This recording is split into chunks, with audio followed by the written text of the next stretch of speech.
Former Indonesian national team coach Shin Tae-yong has finally officially joined the South Korean club Ulsan Hyundai and immediately brought in Marcelino Ferdinand, Rizky Ridho, Pratama Arhan and Asnawi Mangkualam. 지난 시즌 K-리그 3연패를 bisa gemparkan tanah air. Shin Tae-yong buat pernyataan jujur jelang diresmikan jadi pelatih Ulsan Hyundai. Langsung bawa Marcelino, Rizky Ridho, Pratama Arhan, dan Asnawi gabungkah? Begini penjelasan lengkapnya.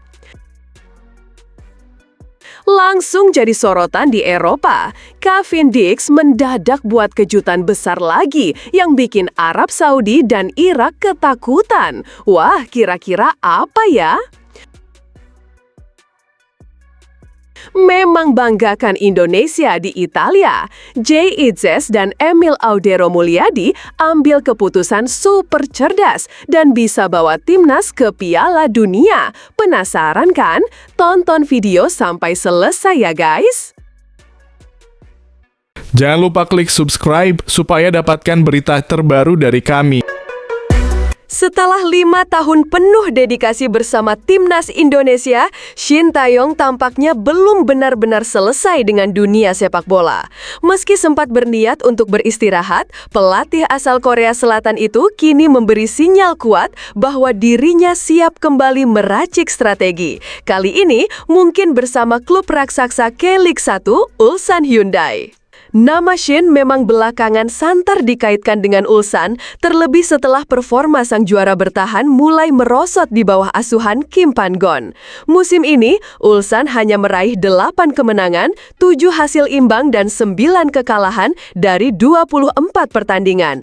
Catatan yang membuat manajemen klub gusar dan akhirnya memutuskan berpisah dengan Kim. Laga kontra Suwon FC pada Sabtu 2 Agustus 2025 yang berakhir dengan kekalahan 2-3 menjadi pertandingan terakhir Kim Pan-gon sebagai pelatih kepala. Bagaimana dengan Shin? Sang juru taktik merespon situasi ini dengan sangat hati-hati. Meski belum bicara banyak soal masa depannya, gerak-geriknya seolah berbicara lebih lantang. Itu masih tim yang dilatih oleh Coach Kim Pan-gon, kata Shin dikutip superbowl.id dari Sports.G.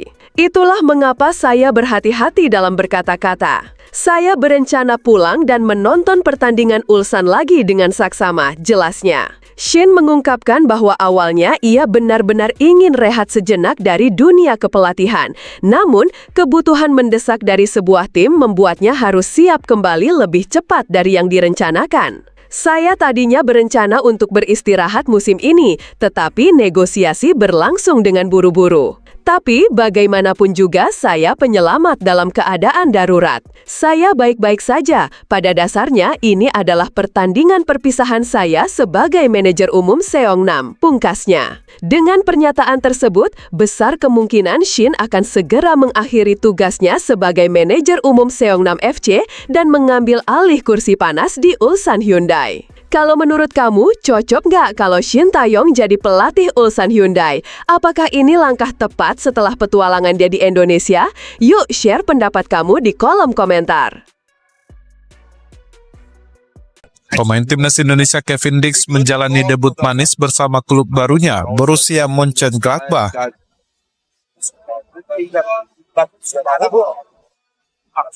Laga uji coba Mönchengladbach melawan Valencia berlangsung di Borussia Park pada Sabtu waktu setempat. Di hadapan 51.000 lebih supporter tuan rumah, gol pembuka akhirnya tercipta lewat tendangan kaki kiri Robin Hack setelah memanfaatkan kesalahan bek lawan. Skor 1-0 bertahan hingga turun minum. Pada babak kedua, pelatih Gladbach merombak pemainnya, termasuk memainkan bek timnas Indonesia, Kevin Dix. Pada menit ke-50, pemain tuan rumah dijatuhkan di kotak terlarang. Wasit akhirnya mengeluarkan kartu kuning untuk bek Valencia dan menunjuk titik putih.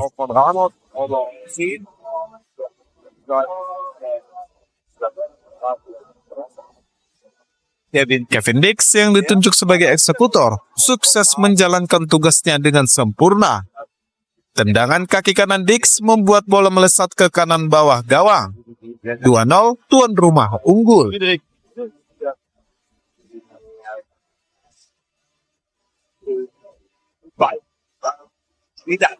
Golbek Timnas Indonesia Kevin Dix ini menutup laga uji coba dengan kemenangan tuan rumah Borussia Mönchengladbach. Penjaga gawang Timnas Indonesia, Emil Eudero langsung menjalani laga debut bersama klub barunya Cremonense saat melakoni laga uji coba. Emil Eudero berhasil menjaga gawang tak kebobolan sepanjang laga dan membantu Cremonense menang dengan skor 3-0. Kapten Timnas Indonesia, Jay Itzes, menjadi incaran beberapa klub Serie A. Terbaru, Sassuolo menunjukkan minat merekrut bek berusia 25 tahun itu. Kontrak Itzes di Venezia masih berjalan hingga 2027. Namun, masa depan pemain yang disapa Bang Jay itu menjadi spekulasi setelah klubnya terdegradasi ke Serie B. Beberapa klub seperti Genoa, Udinese, dan Torino kabarnya sedang memantau situasi Itzes. Mereka mengintip peluang membajaknya dari Venezia guna memperkuat tim di Serie A musim 2025-2026. Sassuolo jadi tim Serie A lainnya yang tertarik dengan Itzes. Dilansir dari Calcio Mercato, klub berjuluk I Nerazzurri ini sedang berdiskusi dengan Venezia untuk kemungkinan transfer Bang Jay. Sassuolo memang membutuhkan bek baru setelah promosi ke Serie A musim ini. Selain Itzes, pasukan Fabio Grosso juga tertarik merekrut bek Venezia lainnya, Valdi Kande. Itzes sendiri tak menutup kemungkinan pindah dari Venezia. Ex-pemain Go Ahead Eagles itu masih memantau situasi di bursa transfer. Musim lalu, Jay Itzes bermain bersama Venezia dalam 36 pertandingan dengan raihan 2 gol. Operator Liga 1, I-League, PSSI serta pihak sponsor dan host broadcast meluncurkan BRI Super League musim 2025-2026 di Jakarta pada Minggu sore. Kompetisi sepak bola strata tertinggi di Indonesia ini mengalami penyegaran di sektor penamaan. Pada musim lalu, nama yang digunakan adalah Liga 1. Kini berganti menjadi Super League 2025-2026. Operator kompetisi sepak bola Indonesia, I-League, yang sebelumnya PT Liga Indonesia Baru atau LIB, menilai ajang ini menjadi transformasi besar, disertai rebranding identitas visual dan logo Liga dimaknai menuju kompetisi yang lebih modern, profesional, dan berstandar tinggi. Melakukan banyak terobosan di dalam kompetisi sepak bola Indonesia agar sepak bola kita ini juga bisa memberikan satu bentuk transparansi, ya. Kemudian kita juga melakukan beberapa terobosan dan harapan kita tentunya bisa memasuki satu sepak bola yang berstandar internasional. Masa bakti striker muda Timnas Indonesia U23, Hoki Caraka di PSS Sleman berakhir sudah. Penyerang berusia 20 tahun itu baru saja mengucapkan perpisahan dengan tim masa kecilnya itu melalui unggahan di sosial medianya. Dalam unggahannya, ia mengucapkan terima kasih kepada PSS Sleman dan mendoakan yang terbaik bagi PSS di masa depan. Seperti yang diketahui, PSS merupakan klub profesional pertama yang dibela oleh Hoki. Ia juga merupakan produk binaan Akademi PSS Sleman sejak pertama bergabung di tahun 2020 silam. Setelahnya, ia sempat menimba ilmu di Inggris bersama dengan klub Garuda Select. Di sana, penampilannya memukau dan membuatnya mendapat debut di PSS sepulang dari Inggris. Di tim senior PSS, Hoki melakukan debutnya di Liga 1 pada musim 2022. Ia kemudian digadang-gadang sebagai salah satu penyerang muda berbakat yang dimiliki Indonesia saat itu. Hal inilah yang membuat Hoki bahkan sempat beberapa kali dipanggil ke timnas senior Indonesia, arahan Coach Shin Tae-yong. Total Hoki bermain 68 kali dalam 4 musim dan mencetak 7 gol serta 4 assist. Sementara di tim nasional senior, ia sudah mengumpulkan 10 caps dengan torehan 2 gol. Saat ini Hoki Caraka sudah menuju ke klub Super League lainnya, yakni Persita Tangerang. Hal ini sudah dikonfirmasi oleh pihak PSS mengenai kepindahan sang striker. Hoki merupakan pemain ketujuh yang akhirnya memutuskan untuk pindah dari tim berjuluk Super Elja usai terdegradasi di musim lalu. Juara Liga 1 musim 2024-2025, Persib Bandung resmi mengumumkan skuad tim untuk musim baru 2025-2026. Sebanyak 31 pemain diperkenalkan di hadapan Boboto di Stadion Gelora Bandung Lautan Api. Tak hanya mengumumkan skuad pemain, Persib juga meluncurkan jersey anyar mereka untuk musim baru. Momen tersebut ditutup dengan laga persahabatan antara Persib Bandung yang menjamu Sydney Western Wanderers yang dimenangkan Persib dengan skor 1-0. Dari Jakarta dan Bandung, Supriyadi Wonorejo, Endra Kusuma, TV One mengabarkan. Persib Bandung meraih hasil positif di laga uji coba terakhir melawan Western Sydney Wanderers. Maung Bandung menang dengan skor tipis 1-0 lewat gol tunggal William Marsilio di babak kedua. Hasil ini cukup membuat Bojan Hodak puas karena timnya mendapatkan pelajaran berharga. Terutama karena Western Sydney merupakan salah satu tim elit asal Australia, di mana lawan lintas negara akan dijumpai Persib saat bermain di kompetisi Asia.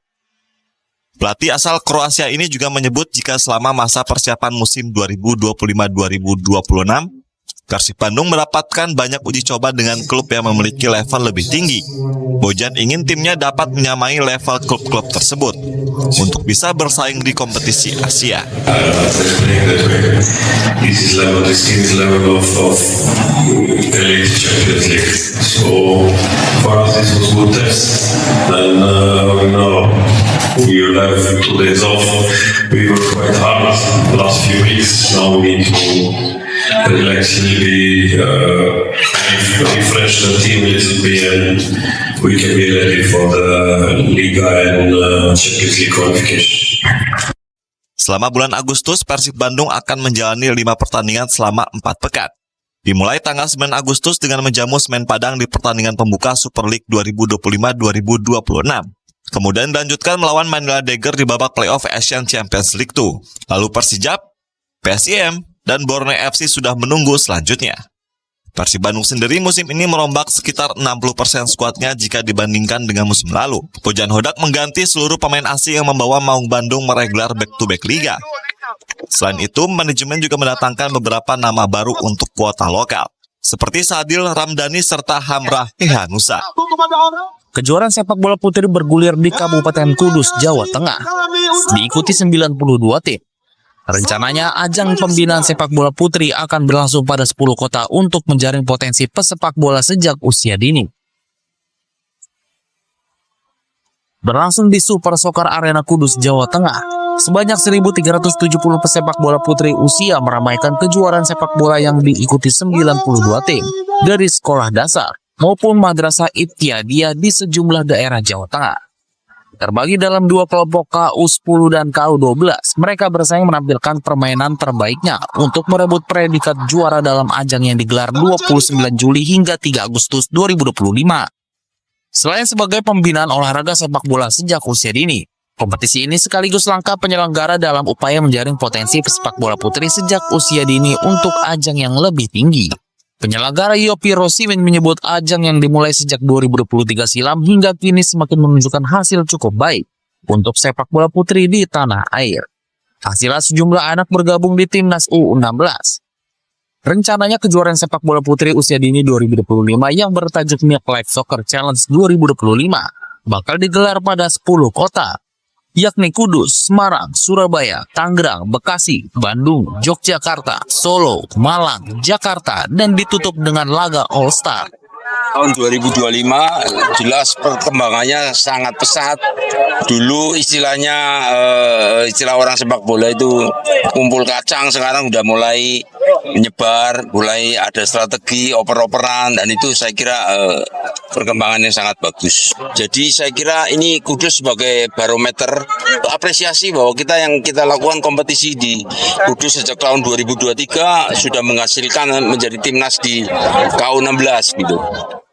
Sementara Tony Sunarto, pelatih tim SD 3 Bulung Cangkring, mengapresiasi event yang bergulir rutin ini. Anak asuhnya dapat mempersiapkan latihan rutin demi mencetak prestasi juara. Selain itu, ajang kali ini juga berdampak positif bagi tumbuh kembang anak. Satu hal yang membuat saya bangga adalah dia pede ketika berada di orang banyak. Biasanya kalau anak kecil terus anak kampung itu kan otomatis takut ketika di panggung seperti ini. Tapi sekarang anak-anak SD 3 Bulung Cangkring sudah tidak canggung lagi untuk bermain ataupun ngobrol. Sebelumnya dalam pagelaran kali ini pemain terbaik pilihan tim pencari bakat bersaing pada kejuaraan internasional di Singapura. Dan sebagian dari mereka 3 pemain direkrut timnas putri U16. Serangkaian kompetisi sepak bola putri usia dini kali ini muncul sebagai juara KU10 SD 3 Bulu Cangkring Kudus dan KU12 SD UT Bumi Kartini. Jumlah warga Palestina yang tewas akibat serangan Israel di jalur Gaza meningkat menjadi 60.430 jiwa, sementara 148.722 lainnya terluka sejak Oktober 2023. Otoritas Kesehatan Palestina di Gaza menyatakan selama 24 jam terakhir, serangan Israel telah merenggut nyawa 98 warga Palestina dan melukai 1.079 lainnya. Dari jumlah itu, 39 korban tewas dan 849 terluka di dekat lokasi distribusi bantuan. Sementara itu, rumah sakit di Gaza mencatat 9 kematian baru, termasuk seorang anak, akibat kelaparan dan malnutrisi selama 24 jam terakhir. Jumlah ini menambah total kematian akibat kelaparan menjadi 169, termasuk 93 anak-anak sejak dimulainya blokade Israel pada Maret. Di tengah kelaparan yang melanda di jalur Gaza, warga Palestina harus mempertaruhkan nyawa untuk mendapatkan bantuan pangan. Seorang ibu Palestina yang sedang hamil, Asma Al-Jabari, sulit membayangkan bagaimana ia akan bertahan hidup bersama 2 anak dan calon bayinya. Mayoritas warga Palestina di Gaza sangat khawatir krisis ini tidak akan berakhir, meski Israel telah mengizinkan masuknya puluhan truk dan pengiriman bantuan melalui udara ke wilayah tersebut. Kepala Badan Bantuan PBB untuk Pengungsi Palestina UNRWA, Filipe Lazzarini, menuding Yayasan Kemanusiaan Gaza GHF yang didukung Amerika Serikat dan Israel berkontribusi terhadap bencana kemanusiaan di Gaza, Palestina. Lazzarini menyebut GHF secara sengaja merusak upaya kemanusiaan, sementara Israel terus menghalangi UNRWA untuk mengirimkan bantuan sejak 2 Maret. Data PBB mengungkapkan setidaknya 1.373 warga Palestina telah tewas saat mencari bantuan makanan sejak 27 Mei, dengan 859 kematian terjadi di dekat lokasi distribusi GHF dan 514 di sepanjang rute konvoi makanan, sebagian besar disebabkan oleh tembakan militer Israel. Sementara itu, pengamat Palestina untuk PBB Riyad Mansur menyatakan, solusi 2 negara adalah pendekatan yang kuat untuk menyelesaikan masalah Israel-Palestina. Hal ini disampaikannya Rabu lalu di sela-sela KTT yang digelar PBB untuk mendesak solusi 2 negara bagi penyelesaian konflik. Sejumlah negara telah menyatakan akan mengakui negara Palestina, sementara lebih dari 125 pembicara dalam konferensi menegaskan urgensi tindakan konkret untuk mewujudkan solusi 2 negara tersebut. Serangan rudal Rusia menghantam kota Mykolaiv, Ukraina, Sabtu waktu setempat. Gubernur wilayah Mykolaiv, Vitaly Kim, melaporkan bahwa 7 orang terluka akibat serangan tersebut. 2 diantaranya harus dirawat di rumah sakit. Sebanyak 23 rumah pribadi, 12 gedung apartemen, dan sebuah kantor pos mengalami kerusakan parah. Rumah-rumah hancur, atap rumah roboh, kaca jendela pecah, serta puing berserakan di jalan. Asap masih terlihat mengepul dari reruntuhan. Serangan ini terjadi di tengah perang yang masih berlangsung sejak Rusia melancarkan invasi besar-besaran ke Ukraina pada Februari 2022. Pihak Rusia belum memberikan komentar resmi mengenai serangan ini. Kedua belah pihak selama ini saling menuduh, namun sama-sama menyangkal bahwa mereka menargetkan warga sipil. Ledakan terjadi di dekat fasilitas kilang minyak di kota Novokuibusevsk, wilayah Samara Oblast, Rusia, Sabtu waktu setempat. Asap dan api terlihat di lokasi ledakan yang diduga akibat serangan drone militer Ukraina. Gubernur wilayah Samara mengonfirmasi bahwa sebuah drone musuh menyerang kawasan industri di kota tersebut pada hari yang sama. Militer Ukraina menyatakan telah menyerang beberapa target strategis di dalam wilayah Rusia, termasuk kilang minyak besar, lapangan udara militer tempat drone ditempatkan, serta pabrik elektronik. Serangan ini mempertegas meningkatnya jangkauan operasi Ukraina di wilayah Rusia. Ratusan warga Brazil berunjuk rasa di depan konsulat Amerika Serikat di Sao Paulo, Brazil. Mereka memprotes tarif 50% yang diberlakukan Presiden Amerika Serikat, Donald Trump, atas produk Brazil. Para pengunjuk rasa mengecam dugaan campur tangan Amerika dalam urusan politik Brasil. Pemerintah Brasil menyebut kebijakan itu sebagai tekanan politik menjelang pemilu tahun depan. Meski ada sejumlah pengecualian, tarif baru tetap memukul ekspor utama seperti kopi dan daging sapi. Sementara itu, perusahaan tekstil Liberty Mills di Karachi, Pakistan menyebut penurunan tarif ekspor ke Amerika Serikat sebagai peluang besar bagi Pakistan. Pemerintah Pakistan berhasil menurunkan tarif dari 29% menjadi 19%. CEO Liberty Mills Timur Mukati mengatakan bahwa tarif baru ini menjadikan Pakistan lebih kompetitif di pasar global. Namun ia juga mengingatkan bahwa biaya produksi di Pakistan masih tinggi dibanding negara pesaing seperti Bangladesh. Warga Aljazair memberikan tanggapan beragam terhadap kebijakan tarif baru dari Amerika Serikat. Sebagian pelaku usaha khawatir tarif 30% akan mempersulit ekspor ke pasar Amerika. Namun ada juga yang menilai kebijakan ini justru akan mendorong Aljazair untuk memperkuat kemandirian ekonomi. Pemerintah Aljazair menegaskan negara tetap berdaulat dan akan membalas dengan tarif 59% terhadap barang dari Amerika Serikat. Menteri Perdagangan Lesotho Moketi Seile mengatakan tarif 15% dari Amerika Serikat tetap memberatkan industri tekstil negara tersebut. Persaingan dari negara tetangga seperti Eswatini dan Kenya sangat ketat. Tarif ini mengecam sekitar 12.000 pekerjaan langsung dan 40.000 pekerjaan tidak langsung di sektor tekstil. Pemerintah Lesotho terus berupaya bernegosiasi agar tarif dapat diturunkan demi menyelamatkan industri dan lapangan kerja.